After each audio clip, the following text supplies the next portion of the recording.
ನಮಸ್ಕಾರ, ನೀವು ನೋಡ್ತಾ ಇದ್ದೀರಾ ನ್ಯೂಸ್ ಫಸ್ಟ್ ಲೈವ್. ನಾನು ಸಬಾ ಹಕೀಂ. ಮೊದಲಿಗೆ ಹೆಡ್ಲೈನ್ಸ್. ಚಿಕ್ಕಮಗಳೂರಿನ ಕೊಪ್ಪದಲ್ಲಿ ನಿರಂತರ ಮಳೆಗೆ ಕುಸಿದ ಮನೆ. ಪತಿ ಇಲ್ಲದೆ ಕಂಗಾಲಾಗಿದ್ದ ಮಹಿಳೆಗೆ ಮಳೆರಾಯ ಶಾಕ್. ಮನೆ ಕುಸಿದು 2 ದಿನವಾದರೂ ಅಧಿಕಾರಿಗಳ ಸುಳಿವಿಲ್ಲ. ಶಾಸಕರ ಗಮನಕ್ಕೆ ತಂದ್ರು, ಡೋಂಟ್ ಕೇರ್.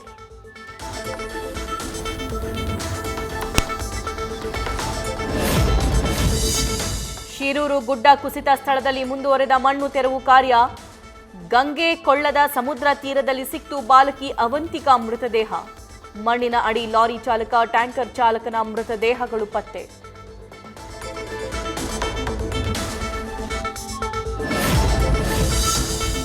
ಉತ್ತರ ಕನ್ನಡದ ಗಂಗಾವಳಿ ಪಕ್ಕದ ಉಳುವರೆ ಗ್ರಾಮಕ್ಕೆ ಹಾನಿ. 15ಕ್ಕೂ ಹೆಚ್ಚು ಮನೆಗಳು ಜಖಂ. ರಭಸವಾಗಿ ಹರಿದು ಬಂದ ನದಿ ನೀರಲ್ಲಿ ಕೊಚ್ಚಿ ಹೋದ 2 ಮನೆಗಳು, ಓರ್ವ ಮಹಿಳೆ ಸಾವು.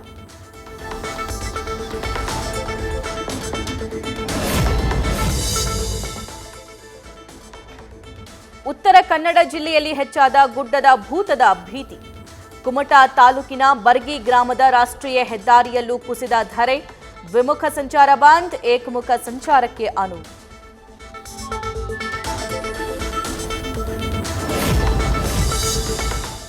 ರಸ್ತೆಯಲ್ಲಿ ಚಲಿಸ್ತಾ ಇದ್ದ ಕಾರ್ನ ಮೇಲೆ ಇದ್ದಕ್ಕಿದ್ದಂತೆ ಕುಸಿದ ಮಣ್ಣು. ಸಕಲೇಶಪುರದ ಎತ್ತಿನಹಳ್ಳ ಬಳಿ ಘಟನೆ. ಸಣ್ಣ ಪುಟ್ಟ ಗಾಯಗಳೊಂದಿಗೆ ಪಾರಾದ ಪ್ರಯಾಣಿಕರು.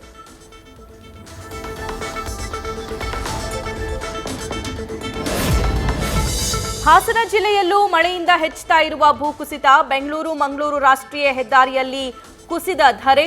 ಗುಡ್ಡ ಕುಸಿತದ ವಿಡಿಯೋ ಸ್ಥಳೀಯರ ಮೊಬೈಲ್ನಲ್ಲಿ ಸೆರೆ. ಕೂದಲೆಳೆ ಅಂತರದಲ್ಲಿ ವಾಹನ ಸವಾರರು ಎಸ್ಕೇಪ್.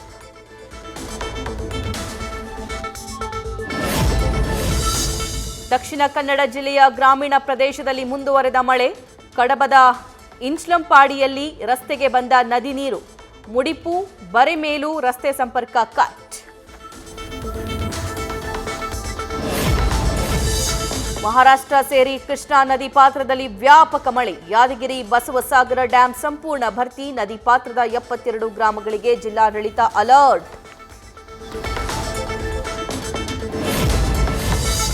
ಕುದುರೆಮುಖ ಘಟ್ಟ ಪ್ರದೇಶದಲ್ಲೂ ಧಾರಾಕಾರ ಮಳೆ. ಚಿಕ್ಕಮಗಳೂರಿನ ಹೆಬ್ಬಾಳೆ ಸೇತುವೆ ಸಂಪೂರ್ಣ ಮುಳುಗಡೆ. ಕಳಸಾ ಹೊರನಾಡು ಭಾಗದ 16 ಗ್ರಾಮಗಳ ಸಂಪರ್ಕ ಬಂದ್.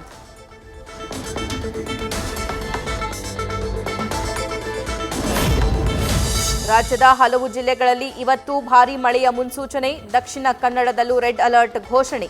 ಜಿಲ್ಲೆಯ 5 ತಾಲೂಕುಗಳ ಶಾಲಾ ಕಾಲೇಜುಗಳಿಗೆ ರಜೆ ಘೋಷಣೆ.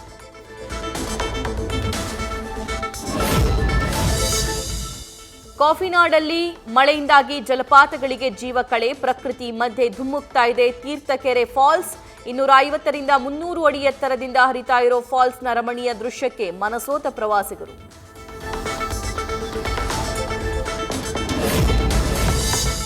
ಭಾರೀ ಮಳೆಯಿಂದಾಗಿ ಉಕ್ಕಿ ಹರಿದ ಧರ್ಮಾ ನದಿ. ಹಾವೇರಿಯ ಕಂಚಿನೆಗಳೂರು ಗ್ರಾಮದಲ್ಲಿ ಹಾಲ್ನೊರೆಯಂತೆ ಹರಿತಿರೋ ಫಾಲ್ಸ್. ನೀರಿನ ಮಧ್ಯೆ ಗಮನ ಸೆಳೆದ ಶಿವಲಿಂಗ ಮೂರ್ತಿ.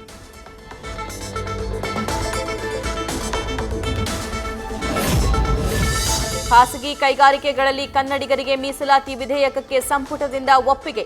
ಕನ್ನಡಿಗರನ್ನ ಸೆಳೆಯೋ ಸಿದ್ದರಾಮಯ್ಯ ಪ್ಲಾನ್ಗೆ ಬಿಜೆಪಿ ತಂಡ. ಸರ್ಕಾರದ ವಿರುದ್ಧ ಹಗರಣದ ಅಸ್ತ್ರ ಪ್ರಯೋಗಿಸ್ತಾ ಇದ್ದ ವಿಪಕ್ಷ ನಾಯಕರಿಗೆ ಈಗ ಹೊಸ ಟೆನ್ಷನ್.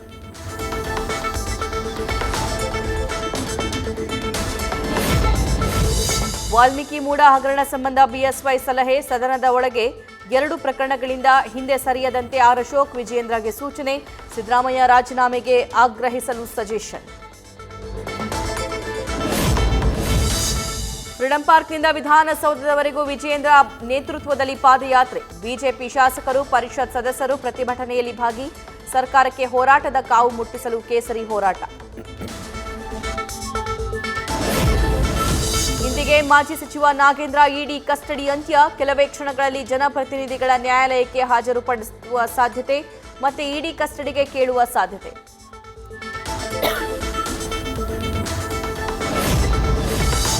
ನಿನ್ನೆ seat belt ಧರಿಸದೆ car ಚಲಾಯಿಸಿದ್ದ DCM.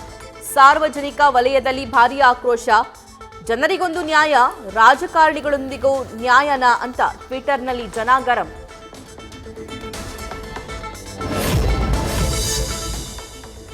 Darshan and ಗ್ಯಾಂಗ್ನ 14 ದಿನಗಳ ನ್ಯಾಯಾಂಗ ಬಂಧನ ಅಂತ್ಯ. ಇಂದು ವಿಡಿಯೋ ಕಾನ್ಫರೆನ್ಸ್ನಲ್ಲಿ ಜಡ್ಜ್ ಮುಂದೆ ದರ್ಶನ್ ಹಾಜರು.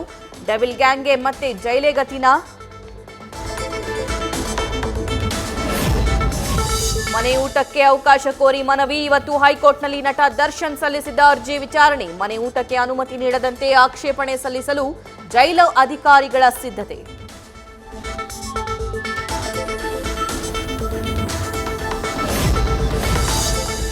ಸಮವಸ್ತ್ರ ಧರಿಸಿ 5 ಗಂಟೆ ಖಾಕಿ ಗಸ್ತಿಗೆ ಡಿಜಿಐಜಿ ಆದೇಶ. ಕಮಿಷನರೇಟ್ ವ್ಯಾಪ್ತಿಯಲ್ಲಿ ಡಿಸಿಪಿಗಳು, ಜಿಲ್ಲೆಗಳಲ್ಲಿ ಎಸ್ಪಿ ನೇತೃತ್ವದಲ್ಲಿ ಗಸ್ತು ಮಾಡಬೇಕು. ರಾಜ್ಯ ಡಿಜಿಐಜಿಪಿ ಅಲೋಕ್ ಮೋಹನ್ರಿಂದ ಆದೇಶ.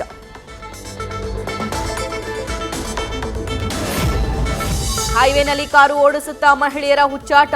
ಡ್ರೈವಿಂಗ್ ಮಾಡ್ತಲೇ ರೀಲ್ಸ್ ಮಾಡುತ್ತಾ ಪ್ರಾಣದ ಜೊತೆ ಚೆಲ್ಲಾಟ. ಹೆದ್ದಾರಿಯಲ್ಲಿ ಚಮ್ಮಕ್ ಚಲ್ಲೋ ಮಾಡಿದವರ ವಿರುದ್ಧ ಕ್ರಮಕ್ಕೆ ಆಗ್ರಹ.